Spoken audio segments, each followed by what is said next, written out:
deixar la moció i no convertir-la en una declaració que hagués pogut perfectament ser una declaració, perquè volíem intervenir breument, president, però volíem intervenir perquè crec que la Maria Aurèlia Capmany s'ho mereix. I en aquest cas recordar, potser simplement perquè no tenim gaire temps, que aquest any ha estat declarat pel Govern de la Generalitat de Catalunya com l'any oficial per poder commemorar el centenari del naixement de la Maria Aurèlia Capmany, que a més en diversos municipis també, fins i tot a la nostra demarcació, s'estan fent actes, es faran actes per poder celebrar i per poder recordar a la ciutadania qui era aquesta dona, una dona única i singular, en definitiva, polièdrica, molt transversal. Podrien dir que avançada al seu temps, però jo crec que si la tinguéssim ara aquí també podríem dir en aquest moment que també seria avançada en el seu temps, molt feminista i sobretot, com no, escriptora, que és per això que hem portat aquí la moció, i intel·lectual. Una obra completa que encara no ha pogut ser editada, que es va començar a fer 2 anys més tard de la seva mort, que es va produir també en l'exercici de les seves responsabilitats polítiques, a banda d'aquesta producció literària tan important que va tenir, i que malauradament l'any 2000 va veure que per diversos problemes, entre d'altres també per la mort de la persona, de la principal persona impulsora de l'edició d'aquesta obra, no es va poder completar, i pensem que en aquest centenari quin millor homenatge li podríem fer des de la Diputació que poder acabar i finalitzar aquestes tasques d'edició de la seva obra completa. Però permetin que, a banda d'aquest caràcter d'escriptora intel·lectual, sobretot escriptora, que és el que ja era, també puguem, molt breument perquè no tenim temps, glossar la seva figura política i socialista per convenciment. Per això ella mateixa va encarnar i va liderar la resistència cultural i política de Catalunya contra el franquisme.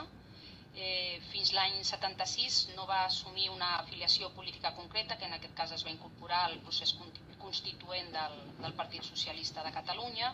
Va viure convençuda al procés d'unitat del socialisme català i al pacte d'aquest amb el socialisme espanyol, i malgrat les dificultats del procés sabia que era la garantia de la unitat civil del poble de Catalunya. I també sabia que en la immediatesa era l'aposta més clara pel retorn de la Generalitat exiliada. També era una dona que s'estimava profundament Barcelona, de forma incondicional i de forma apassionada, com tantes coses que feia ella, i més endavant, amb Pasqual Maragall, va esdevenir regidora de Cultura, una responsabilitat que podem imaginar també que l'apassionava, i ens va deixar un ampli llegat cultural per la ciutat de Barcelona. Sobre aquesta etapa i el seu pas per la política en actiu a l'Ajuntament de Barcelona, deia que calia, això són paraules d'ella, fer de la política allò que ha de ser, allò que significa en la llengua grega, l'exercici responsable del civisme, l'activitat incessant de sol a sol, per tal que la pròpia ciutat sigui el lloc més habitable de la terra. Bé, catalanista d'esquerres, com el seu avi Farnés, i com molt bé diu també la seva bibliografia, i també no hem de recordar, com deia abans, aquesta vessant feminista com a referent feminista, perquè per ella la relació del feminisme amb els homes, amb l'emancipació i amb les causes justes, la podem resumir en 3 reflexions molt ràpides.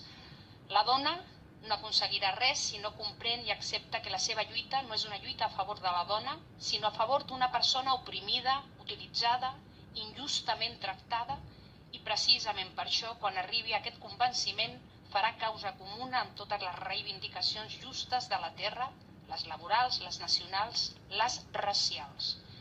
Si volem canviar realment la situació de la dona en la societat en què vivim, hem de canviar la societat, i no ho aconseguirem si no és canviant la mentalitat de tots i cada un dels éssers humans.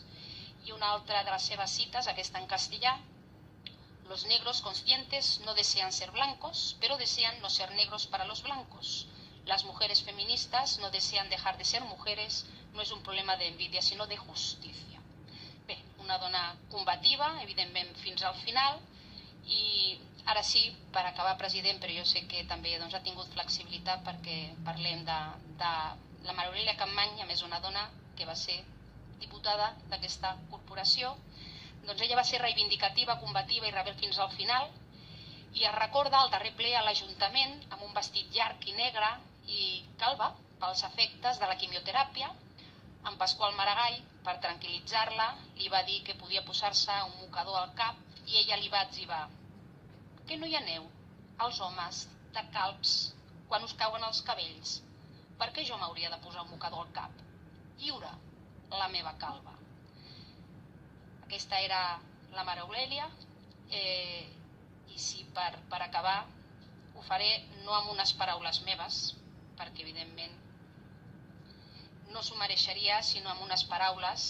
que sí podríem fer nostres de la Montserrat Roig per resumir allò que Maria Aurèlia Capmany representava. I va dir: Maria Aurèlia va ser per a mi la terra i les ànsies de volar, és a dir, va ser realitat i imaginació, tradició i innovació, memòria i inconformisme, patriotisme i universalitat. Aquesta era la Maria Aurèlia Capmany i crec que la Diputació ha de culminar l'edició de la seva obra completa. Gràcies, president.